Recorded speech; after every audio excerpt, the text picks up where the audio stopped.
What a lot of Indian cities are witnessing right now is a huge boom since economic liberalization took off. And that the benefits of that boom have been distributed very unequally. So we see that there is a large and growing middle class that wants to live in a world-class city, which it would like to imagine as a possible Singapore or London or Paris. And there are lots of people who get excluded when the middle classes try to achieve this vision. And the route that they've adopted to try and realize this idea of the world-class city, a city that does not have any space for the working class, is to use the instrument of public interest litigation. So what was earlier a legal device that tried to make the law accessible to poor people has now been pretty much hijacked by the middle classes, who are now using it to get very, very drastic actions taken. Measures that end up closing down small factories where poor people work, or measures that end up demolishing slums, which in the absence of any legal and affordable housing in the city, end up being the only places where poor people can find shelter.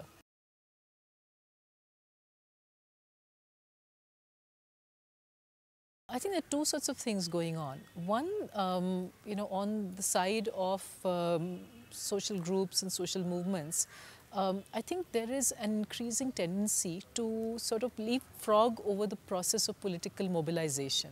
So a lot of groups who cannot put in the hard work of, grassroots mobilization, or the work of trying to work within political systems by trying to find legislators or other politicians or community leaders who will, put forward their cause, find it either because these groups don't have the resources or because this is not the kind of politics that they believe in.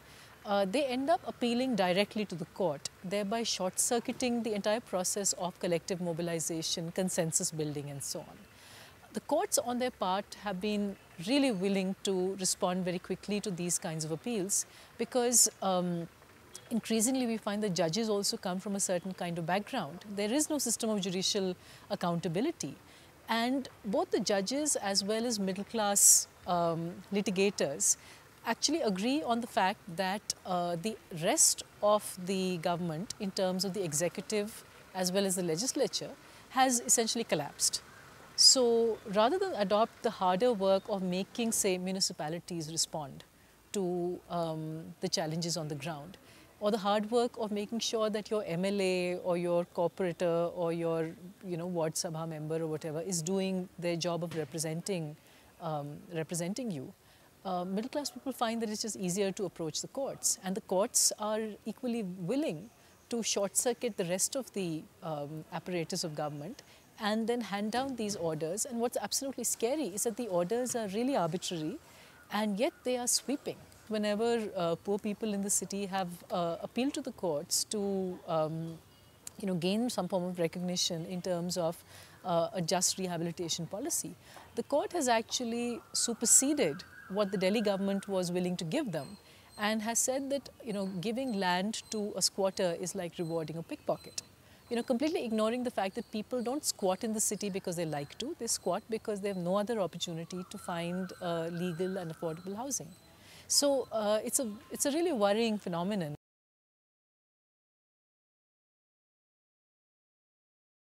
The kinds of concerns that I think are really important in rural areas, ideas about cultural identity, rights, social movements, are all extremely important in the urban context as well. And I think there are important lessons that the urban context throws up for rural social struggles. I mean, for instance, one of the strongest ways in which people in rural areas have made claims to the places that they live in is in terms of cultural attachment. So Adivasis in the Narmada Valley will say, we've been here for generations. We have a cultural attachment to this land. We have legends and histories in relation to this space.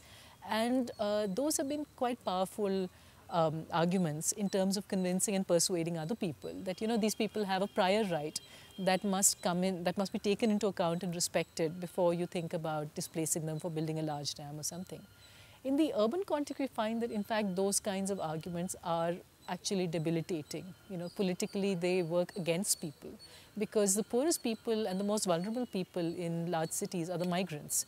So whether you look at Bombay and the fact that migrants have been chucked out of the city because of this whole Marathi Manus construct, or whether you think of Delhi, where you find people making pejorative remarks, stereotyping Biharis or Bangladeshis, and you find moves to deport them, are in some ways part of a set of cultural assumptions about cities in some ways belonging to people who were there before. And this notion that these migrants are coming in and flooding the city, they should go back to where they belong, comes out of, in some ways, the kind of political claims that have been used successfully in the rural context.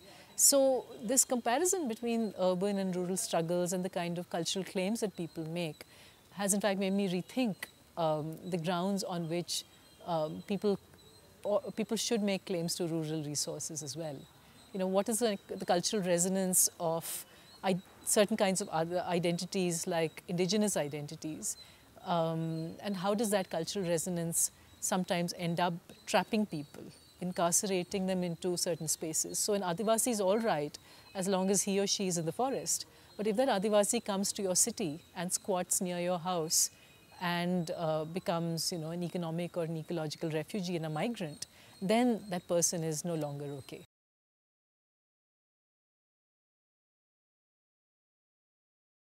I think what's interesting about this is that it has certain quite innovative elements. For one, I think the ways in which they're trying to operationalize the idea of social inclusion is really quite interesting in terms of doing it through language, because language today is one of the most distinct ways in which people get separated in terms of social capital, cultural capital, etc.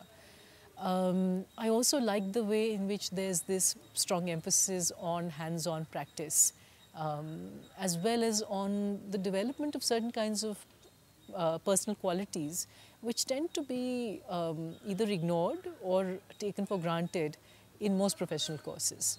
So the emphasis on professionalism tends to crowd out the idea that first you need to produce good human beings who care about equality or social justice, or who care about the environment, etc. So I like the fact that this program is trying to in some way or the other bring attention back to those core values which I think must underlie education at all levels. The other thing that it's trying to do, which I think is more of a challenge than perhaps the rest, is the idea of trying to bring together people who work in different disciplines and get them to collaborate, and get students to also just respect the multiplicity of disciplines, but also think of ways of integrating those. And most education in India is so severely compartmentalized. You learn one thing in a very, very narrow way, and if you are interested in the wider world, you pretty much have to teach yourself.